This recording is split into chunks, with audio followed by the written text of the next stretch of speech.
You made a mistake, that's all. And making mistakes is never fun. Just say, oops, I made a mistake, that's all. And mistakes can happen to anyone. Anyone can make a mistake. Anyone can make a mistake. It happens every day, and you never know when. The thing to do when it happens to you is try to figure out what went wrong and try a little harder to make it go right when you start all over again.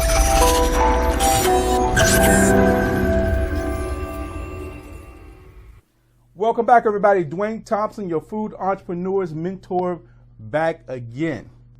Today, we're going to take a step back, and I've thought about over time how I have not talked about some of the mistakes that I made early on in my business. So today, I'm going to focus this video on sharing with you the top 3 mistakes I made in my business early on. All right, so let's jump right into it.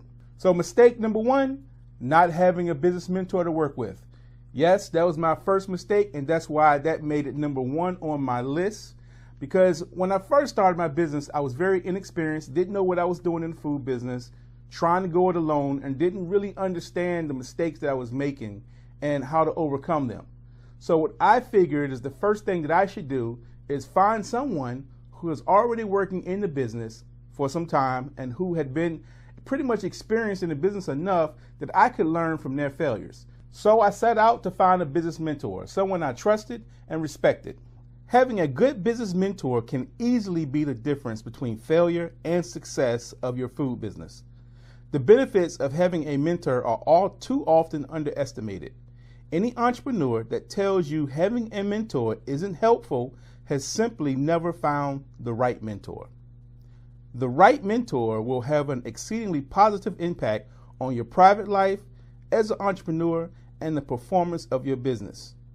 Now, unfortunately, there is no such thing as a mentor store, but here's 2 tips that could help you find your mentor. Number 1, figure out why you need a mentor. Number 2, start looking for a mentor.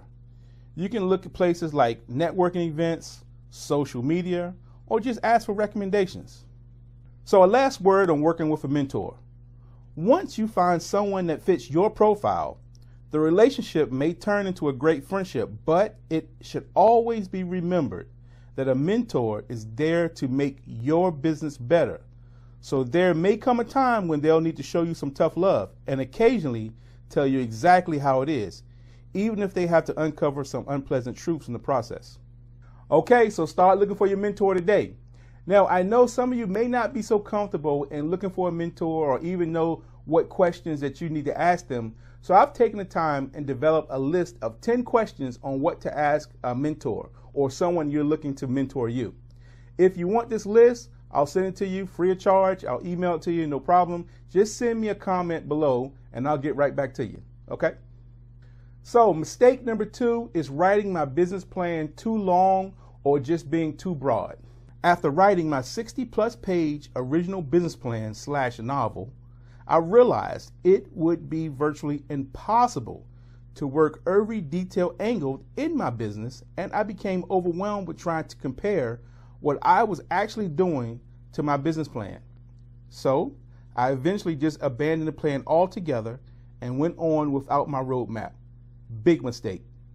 Soon I found myself all over the place without any direction, until I just realized I had to take a step back and refocus my efforts with a revised, more focused, and much shorter business plan that I could refer back to on a repeated basis.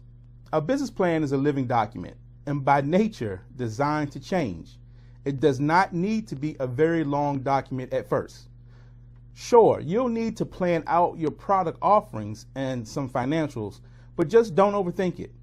The plan will organically grow as you build and understand your business model. So what I've learned is the key to a business plan is to have a neatly well-written document that you can refer back to repeatedly. Even if you happen to go off the rails, you can just go back to your document and quickly update it and just move on. And mistake number 3, when setting my goals, I needed to focus more on what I could control. Now, what do I mean by that? I remember this was the very first lesson I learned in my goal setting process. Goals should be focused on actions you can control. The first time I remember setting product sales goals for myself, one of my goals was to end a particular sales event in excess of a certain dollar amount. I thought that I could achieve this goal by trying to bring as much product as I could manage to load into my truck, sit back, and just watch the sales come rolling in. Wrong again. This lesson taught me how important it is to always do research on every event before attending, so I would know and understand how many attendees and the types of buyers who attended the previous year.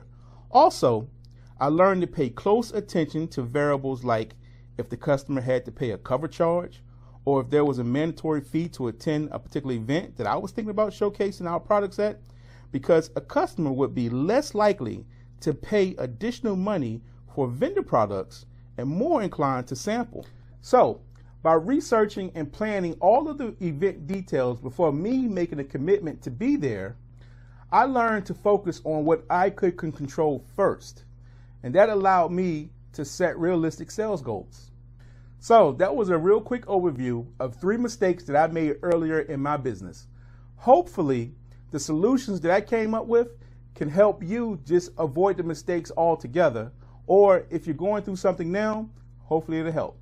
Thanks again for watching. Make sure you click the bell button and make sure you subscribe for future videos.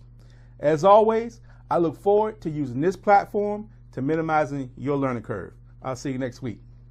Making a mistake happens every day, and you never know when. The thing to do when it happens to you is try to figure out what went wrong and try a little harder to make it go right when you start.